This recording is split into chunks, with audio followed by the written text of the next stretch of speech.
Well, I thought I would give you a little bit of a kind of a closer up.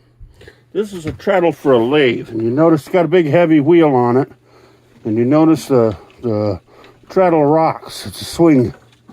Excuse me, it swings. It's like a pendulum.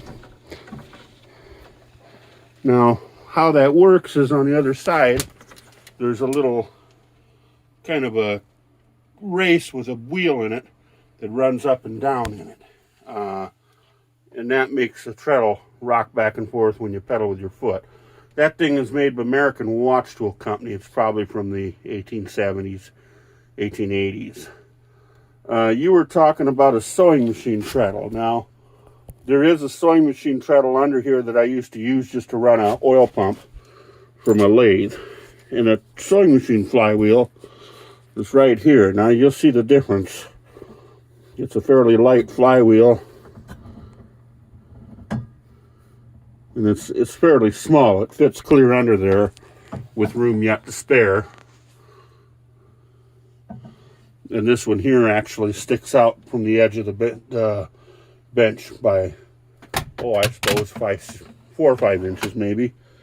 And then up top here, if you excuse the mess, I've been nothing but clocks lately.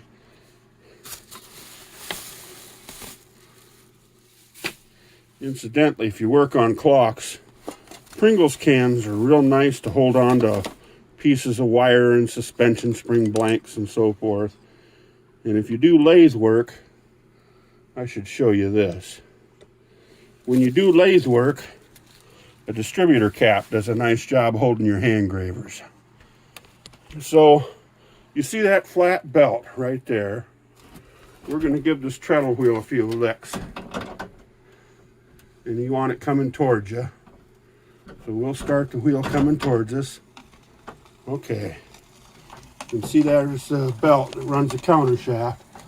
And then when I put the counter shaft under tension, I always leave it off tension because then that way the oil in my lathe here stays all the way around the bearings. If you leave it under tension, it squeezes the oil out of the bearings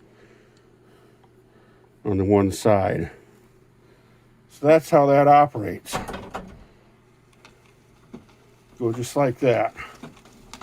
And then that's the most speed. Now you want to do some drilling or something, then you would go along and you would change this down here and that, and then pull this backwards, and that puts more tension onto it.